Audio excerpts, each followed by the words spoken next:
Caríssimos, nesta aula eu vou continuar o que eu estava falando na aula passada.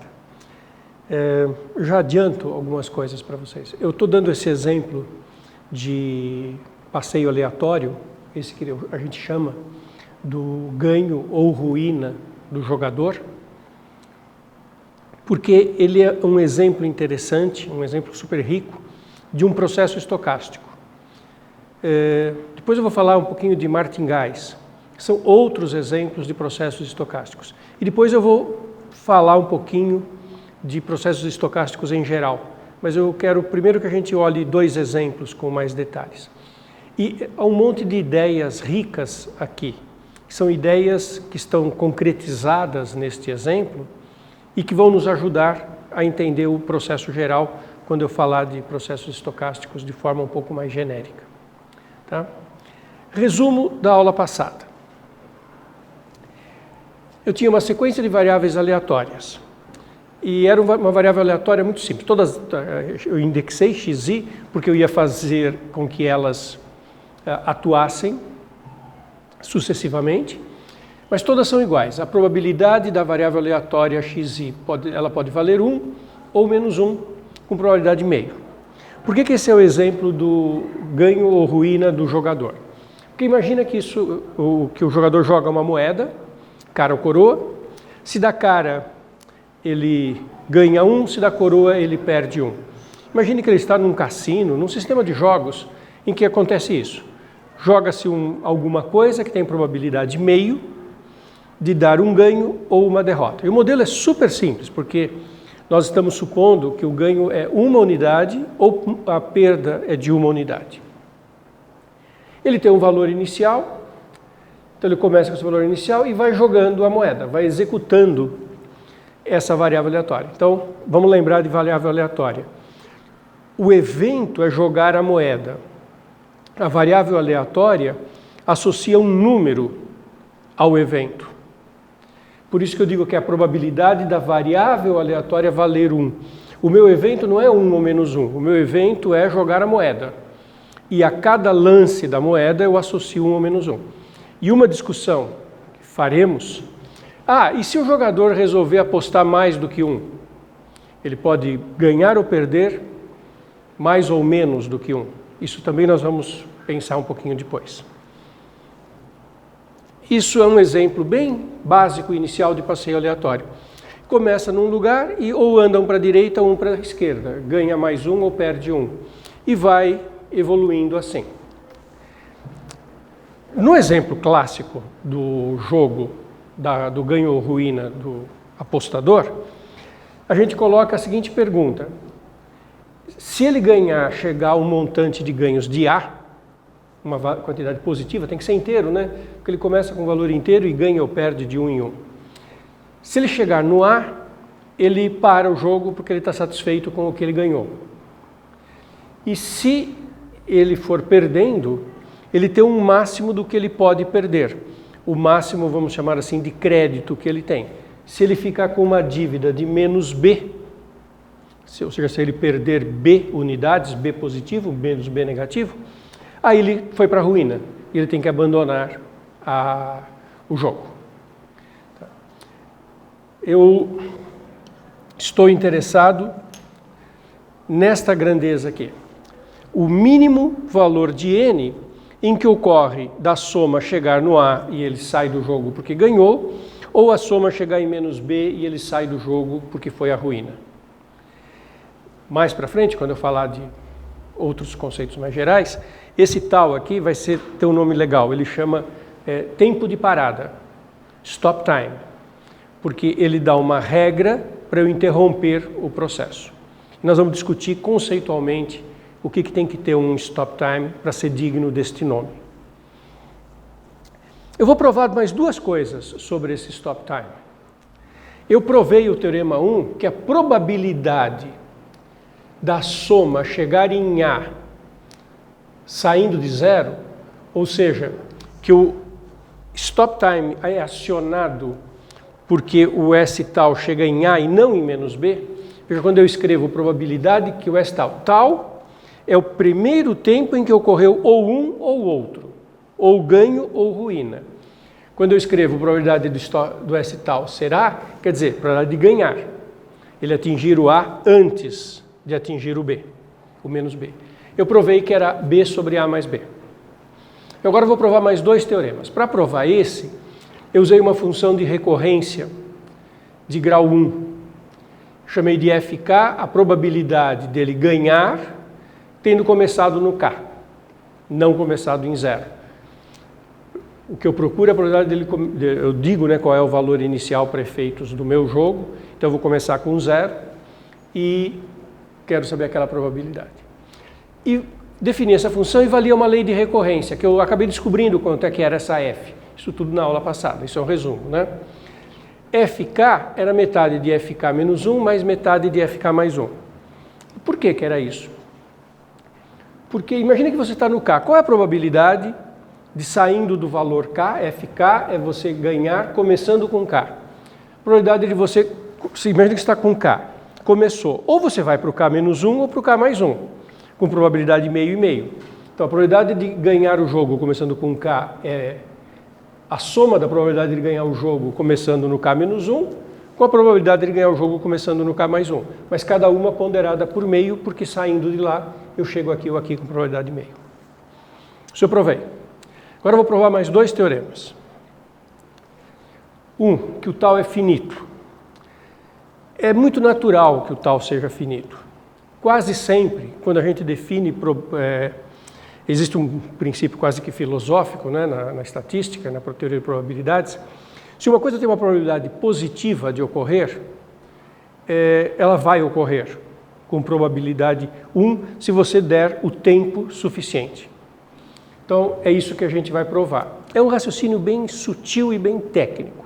Eu vou fazer esse raciocínio porque eu acho que vocês vão aprender um pouquinho dessas técnicas de probabilidade vendo a ideia dessa demonstração. Então, vou começar calculando o seguinte. Qual é a probabilidade do jogador ganhar A mais B vezes em seguida? Qual é a probabilidade do jogador fazer uma sequência de vitórias de tamanho A mais B? Sendo que o A mais B são aqueles 2 números positivos. Bom, qual é a chance dele ganhar, quando eu digo de ganhar aqui em seguida, é de ganhar o mais 1, não de terminar o jogo.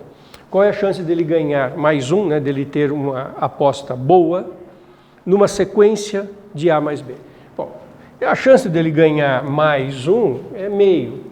Então, a chance dele ganhar um monte de meios em seguida é meio elevado a A mais B. Ou 2 elevado a menos A menos B. Comentário curioso aqui. Não é fácil ganhar A mais B vezes em seguida. A probabilidade disso ocorrer é muito pequena, porque é 2 elevado ao oposto de A e ao oposto de B. Mas é positiva. E esse é um fator importantíssimo. Uma coisa que tem probabilidade positiva, se o tempo puder ser infinito, ela vai ocorrer. Então, isso é uma coisa teórica, interessante, porque ela vai nos dizer que a chance que a gente, se tiver tempo de jogar infinitamente, vai ganhar uma hora. Mas eu já vou também falar um pouquinho mais sobre isso no Teorema 3, tá? Que é o tempo esperado para que isso ocorra. Para mostrar que isso é finito, eu vou definir os seguintes eventos. O evento chamado E índice K é aquele que o jogador ganha todas, é o mesmo fenômeno que está aqui em cima, nessa sequência, que vai do A mais B vezes um certo K até o A mais B vezes um certo K mais 1. Imagine que o K fosse 10. Isso aqui seria do 10A mais B até o 11A mais B. É uma sequência de tamanho A mais B.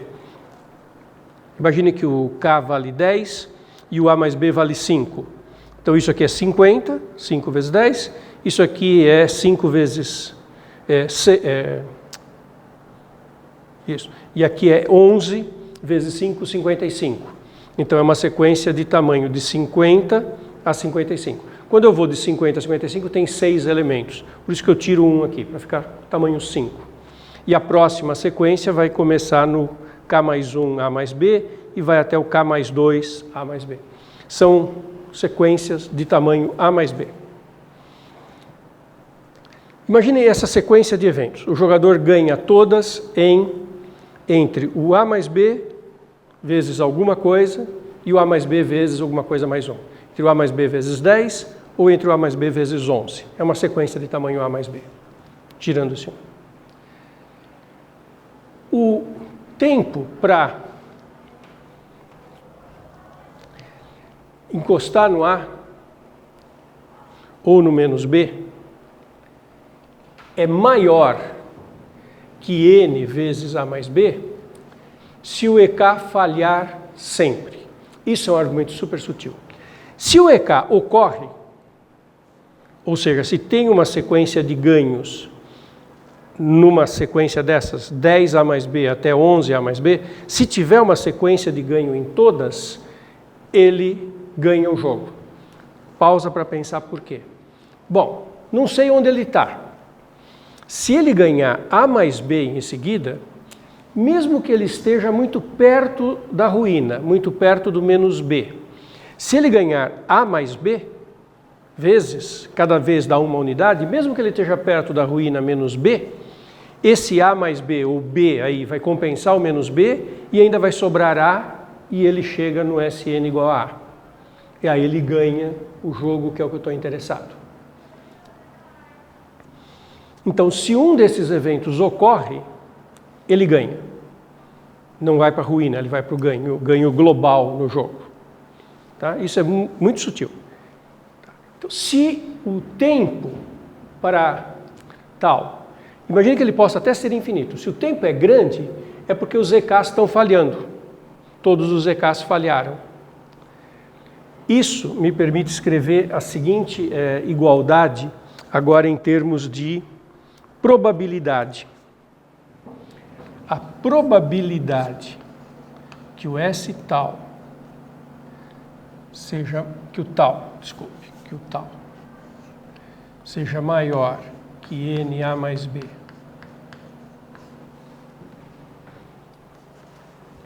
se eu começar do zero, essa probabilidade é menor que a probabilidade de todos os EKs falharem ao mesmo tempo.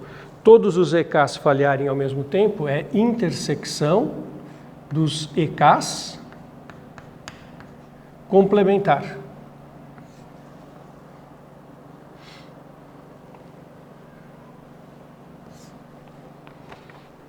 Isso é uma coisa simplesmente lógica, né? O tal é grande se todos falham. Eles falharem é ocorrer o complementar. Mas ocorrer todos os complementares, porque tem que falhar todos. Se um acontecer, ele ganha. Ele chega no A. Então, os complementares todos ocorreram. Todos os EKs falharam. Então, todos os complementares ocorreram. Intersecção. E eu estou olhando a probabilidade da intersecção.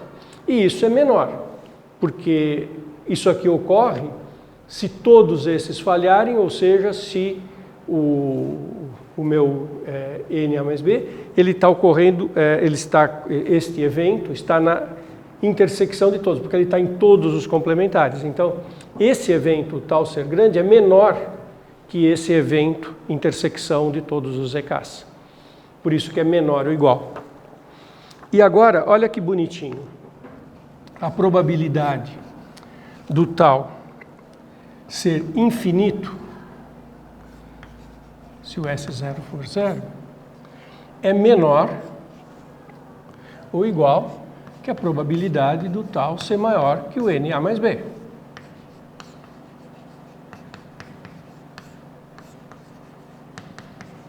Claro, né?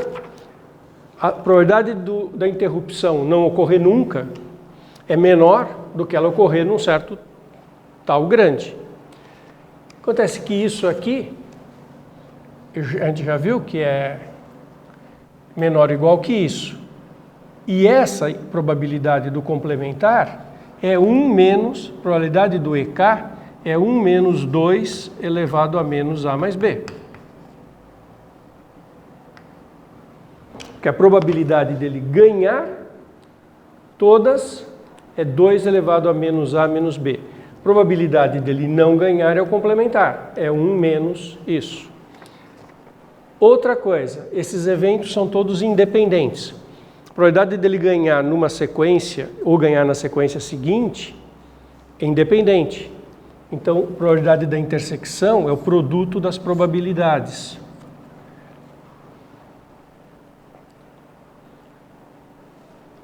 E isso aqui, mesmo sendo pequeno, é positivo.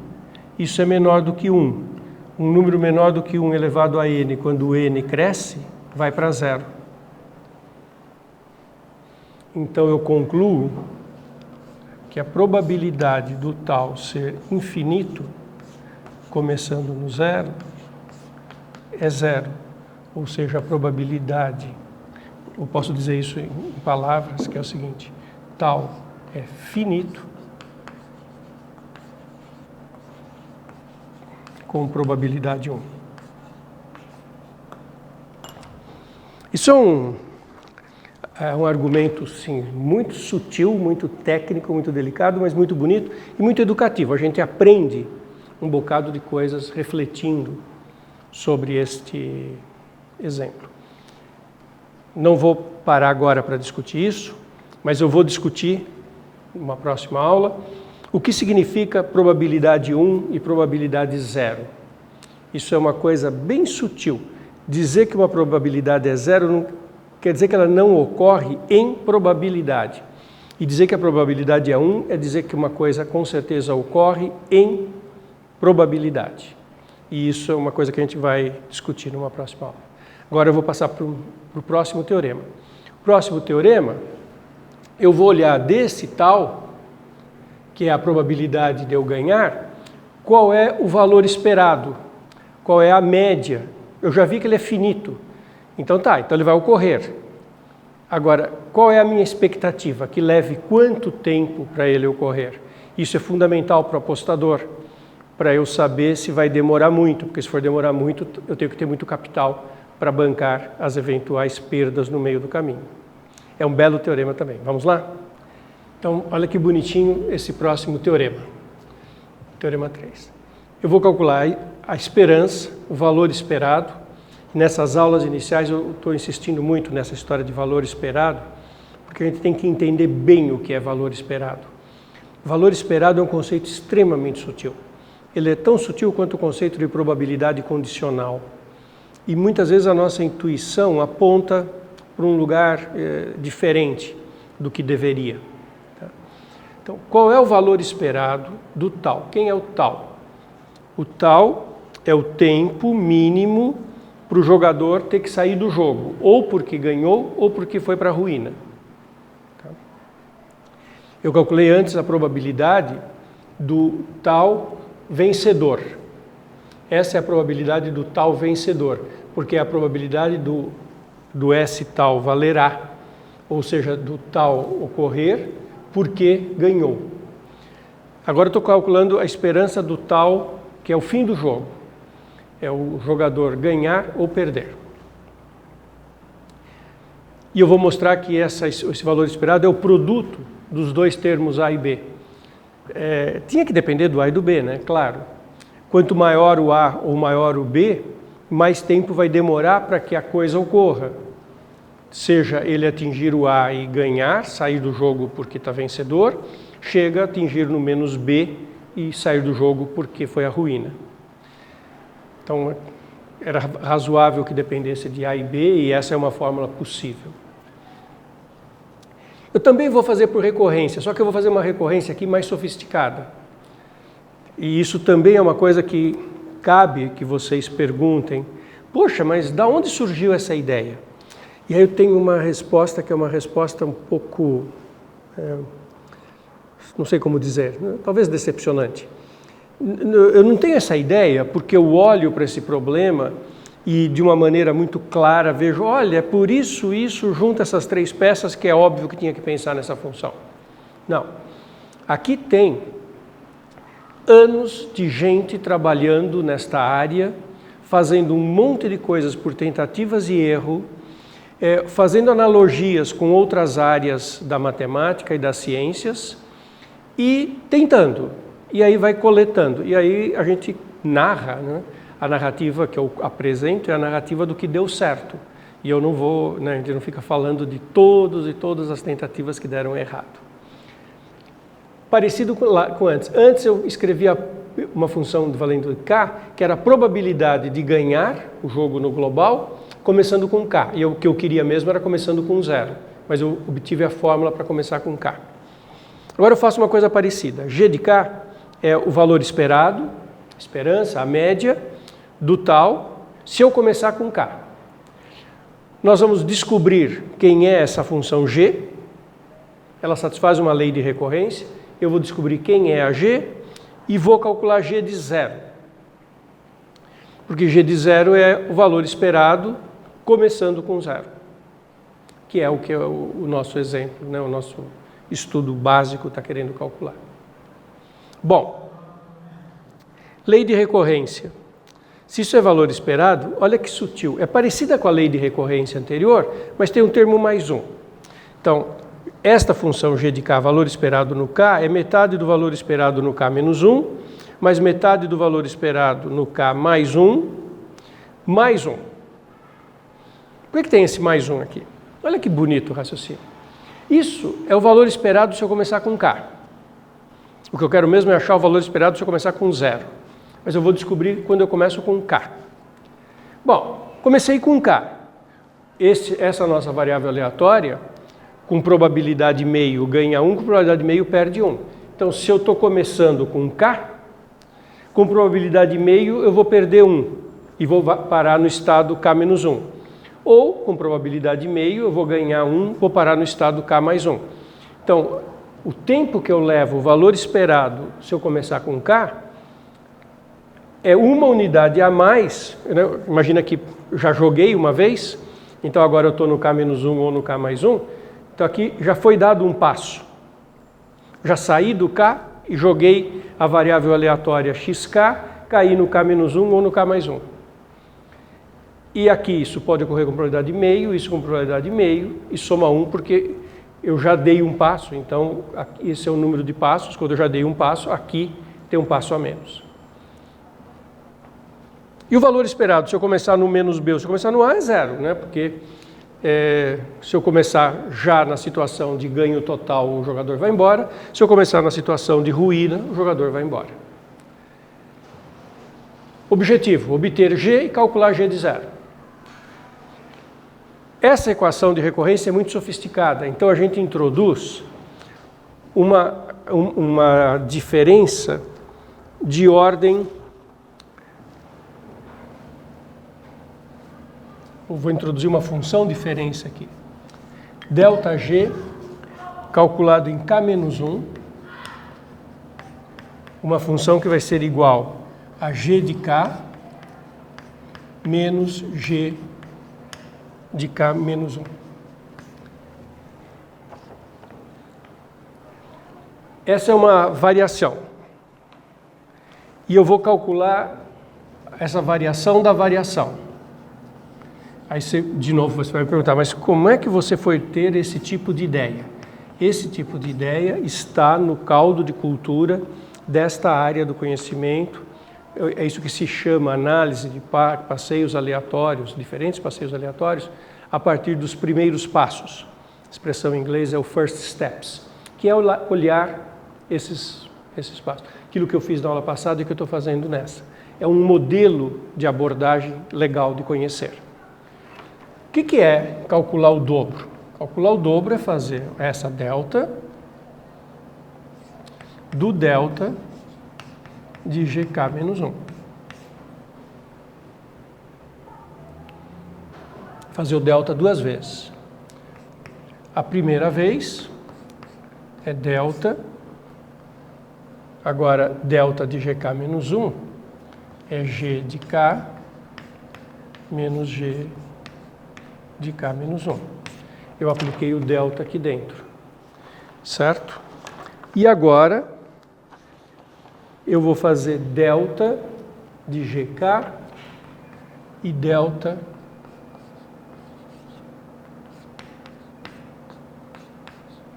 de GK menos 1. Eu vou usar de novo a definição da delta. E isso é uma conta. Eu vou escrever o começo da conta e deixar para vocês completarem. Vamos ver o começo da conta. O que é delta de GK? Delta de G calculado num índice, ele é G de uma unidade a mais, então aqui vai ficar G de K mais 1,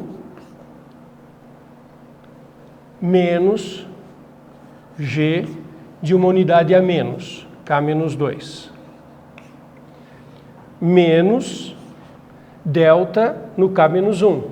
Delta no K menos 1 é exatamente isso, G de K menos G de K menos 1.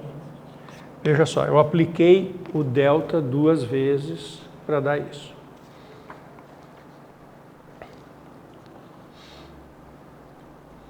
E agora, isso aqui, juntando os pedaços, você vai ter menos com menos mais. Então você vai ter G de K mais 1, que apareceu aqui uma vez. Você vai ter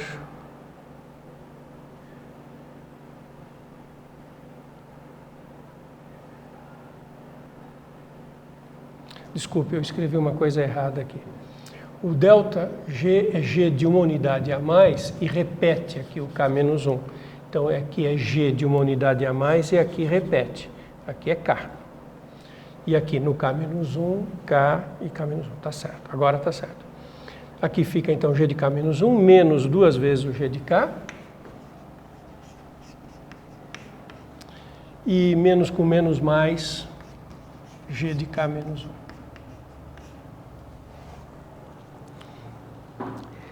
E, surpresa, isso vale menos 2. Isso é constante. Isso aqui é igual a menos 2. De onde eu tirei isso? Dessa lei de recorrência, que está aqui. Se você multiplicar tudo por 2, vai obter aqui um 2, G de K, como está lá. Isso aqui vai virar 1, isso aqui vai virar 1. Então, olha só. 2G de K passa para o lado de cá. G de K menos 1, menos 2G de K. G de K menos 1, menos 2G de K. É igual... Então, G de K menos 1, menos 2G de K, menos G de K mais 1. Então, aqui vai ficar menos G de K mais 1, que cancela com esse. E esse 2 aqui, se eu multiplicar tudo por 2, que passou para o lado de lá e ficou menos 2. Então, é só substituir esta fórmula aqui, que isso dá menos 2. Agora, eu falei agora de pouco, né, que usa-se uma coisa de lei nessa história de recorrência, do conhecimento de uma outra área de matemática. A teoria dos números estuda fórmulas de recorrência. E essa ideia de fazer a variação dupla é comum. E o que as pessoas sabem de lá? Analogia. Se você tem uma variação de ordem 2 constante, palpite, tenta uma função quadrática de ordem 2. Porque se a diferença, né, um operador diferença, operador diferencial de ordem 2 dá 0, o ΔG é um operador diferença. Se o quadrado dele dá constante, tipicamente é uma função de ordem 2. E aí então nós vamos tentar que G de K seja uma função de ordem 2. E que tem que ter raízes no A e no B. Função de grau 2, que tem raiz no A e no B, é K menos A, K mais B. Quando K igual a dá 0, quando K igual a menos B dá 0. E como é que eu sei que é essa? Primeiro eu vou tentar essa aqui. Aí quando eu vejo, se eu tentar verificar se esta função satisfaz esta fórmula, eu vejo que o sinal está trocado, aí eu verifico que essa satisfaz. Então é uma verificação direta agora de que isso aqui verifica a equação estrelinha, a equação de recorrência. E aí eu calculo G de zero, que G de zero é a probabilidade que eu quero, desculpa, a esperança do tal se eu começar no zero. E G de zero é igual a A vezes B. Então, esse jogo do jogador ganhando 1 ou menos 1 está bem compreendido, né? Eu sei qual é a probabilidade dele ganhar no total e eu sei qual é o tempo de espera para que ele ou ganhe ou vá para a ruína. É A vezes B. Esse é o valor esperado. E esse método de abordar com lei de recorrência e achar a função é uma estratégia que se usa muito em passeios aleatórios. Claro, para cada passeio aleatório tem que adaptar. Se não for meio a probabilidade, se você tiver um passeio aleatório no espaço, bom, para cada contexto você tem que fazer uma adaptação. Se não for meio e meio, etc. Tá? Então, eu vou fechar essa primeira análise de passeio aleatório aqui. Voltarei a isso quando eu falar de processos estocásticos. Esse exemplo vai ficar muito presente nas nossas aulas futuras.